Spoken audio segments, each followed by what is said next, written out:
Bienvenue chers téléspectateurs, c'est Aline Teibaro avec le journal du 22 septembre. La mission permanente de l'Éthiopie auprès des Nations Unies à Genève a publié une déclaration en réponse au projet de rapport de la Commission internationale d'experts des droits de l'homme sur l'Éthiopie. Selon la mission permanente, le 22 septembre 2022, le Conseil des droits de l'homme des Nations Unies tiendra un dialogue interactif sur l'Éthiopie. Le dialogue suivra la présentation du rapport de la Commission internationale d'experts des droits de l'homme sur l'Éthiopie, a indiqué la mission. La mission permanente de l'Éthiopie à Genève réitère l'engagement du gouvernement éthiopien à faire en sorte que les responsables des violations présumées des droits de l'homme dans le contexte du conflit dans le nord de l'Éthiopie rendent des comptes.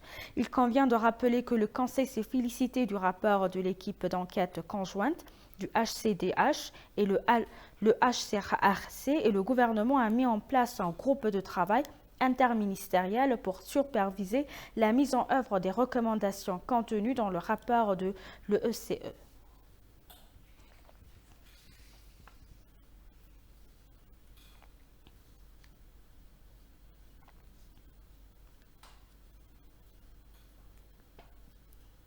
Le Premier ministre Abiy Ahmed a déclaré que l'identification du potentiel dans chaque domaine est considérée comme une connaissance essentielle. Le Premier ministre a visité quelques 20 000 hectares de terre de production de coton dans la région intermédiaire d'Awash. Il était une fois le Premier ministre dans ses médias sociaux qui s'est souvenu que l'endroit avait été exposé par les inondations. Abiy a souligné que des efforts sont en cours pour utiliser des technologies d'irrigation améliorées dans le but d'utiliser le potentiel fruité de la région.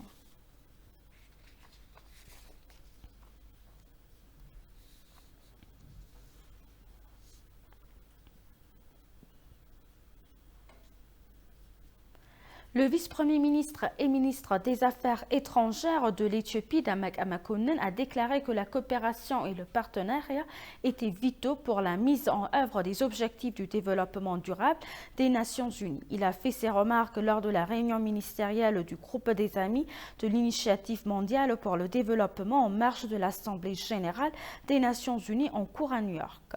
Il a apprécié l'initiative de développement mondial qui a été proposée par le président chinois Xi Jinping en septembre de l'année dernière lors du débat général de la 76e session de l'Assemblée générale des Nations unies. La pandémie de Covid-19, les tensions géopolitiques et la crise alimentaire et énergétique, selon le vice-premier ministre et ministre des Affaires étrangères, ont tout fait de la collaboration conformément au revenu intérieur brut un besoin impératif. Damak affirme que le défi auquel le monde est actuellement confronté, rappelant avec force la nécessité d'une coopération dans un cadre multilatéral modernisé dédié à l'équité et à l'inclusivité.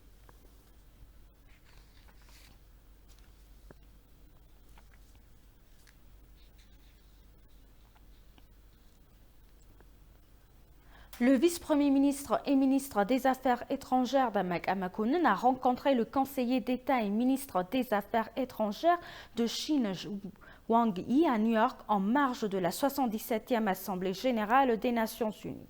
Les deux parties sont convenues de coopérer dans le domaine économique en discutant des questions bilatérales et multilatérales d'intérêt mutuel. Damak a salué la contribution de la Chine à la coopération au développement des deux pays. Il a également exprimé sa gratitude au ministre chinois des Affaires étrangères pour le soutien de son pays à l'Éthiopie en ces temps difficiles et pour sa contribution au maintien de la paix régionale.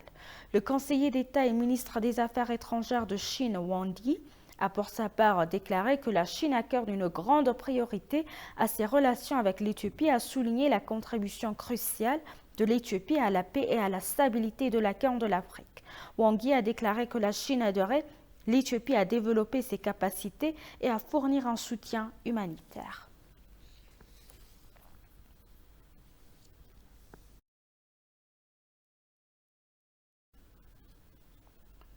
La déclaration du président américain Joe Biden, selon laquelle il soutient le processus de paix de l'Union africaine et la position que le gouvernement éthiopien reflète depuis le début de la guerre contre le terroriste TPLF, a déclaré Slashi Bekele, ambassadeur d'Éthiopie aux États-Unis. Dans son discours à la 77e Assemblée générale des Nations unies hier, le président Joe Biden a déclaré que son pays soutenait le processus de paix de l'Union africaine afin que le conflit éthiopien puisse être résolu. Suite au discours du président, l'ambassadeur Selachi Bekala a déclaré dans un message publié sur sa page Twitter, le discours du président est conforme à la position du gouvernement éthiopien.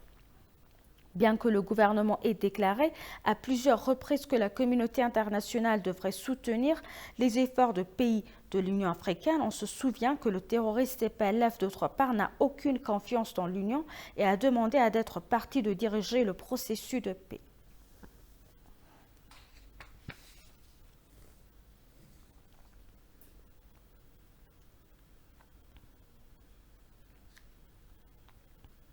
Les analystes politiques américains Andrew Korybiko ont déclaré que la Commission internationale d'experts des droits de l'homme sur l'Éthiopie n'est pas vraiment neutre, sinon elle accorderait la même attention aux atrocités réelles que le terroriste TPLF a commises dans la région Afar et Amara.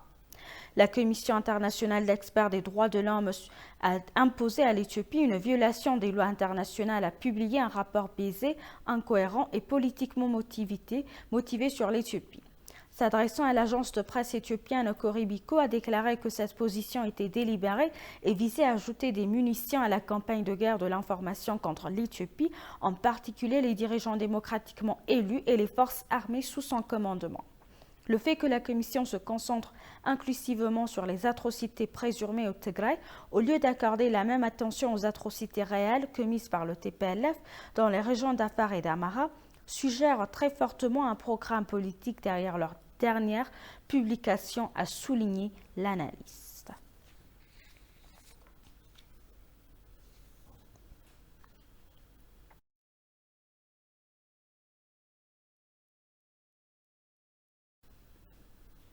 Dans le cadre du conflit dans le nord du pays, le groupe de travail interministériel sur la responsabilité et la réparation, le comité d'enquête et de poursuite a publié aujourd'hui le premier rapport sur les violations des droits de l'homme. Quelques 158 experts de moins de 11 ans ont suivi une formation appropriée dans le but de mener le rapport d'enquête le 1er mai. Selon le rapport, 2831 personnes ont été tuées et quelques 452 personnes ont été confrontées à des atrocités.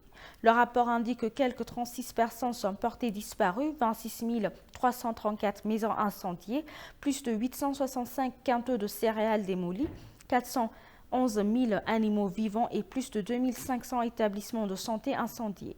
En raison de la saisie des lieux par la clique du TPLF dans la région du Tigray, le premier rapport d'enquête ne porte que sur les régions Amara et Afar à temps après.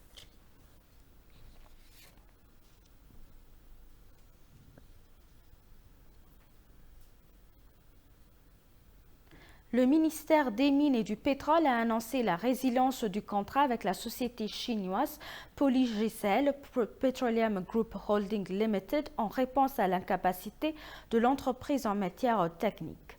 Le ministre des Mines et du Pétrole Takala Ouma a révélé que le gouvernement fournissait toute l'assistance nécessaire à l'entreprise pour lui permettre de surmonter les défis auxquels elle était confrontée.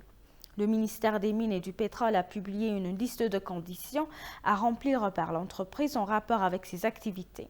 Takala a souligné que des mesures similaires seront prises pour les entreprises qui ne travaillent pas conformément aux exigences imposées par les accords qu'elles ont signés avec le gouvernement.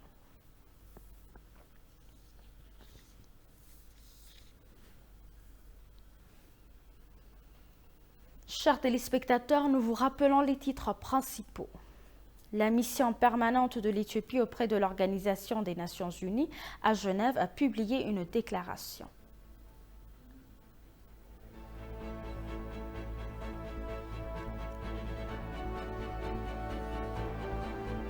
Le groupe de travail interministériel révèle le premier rapport sur la violation des droits de l'homme.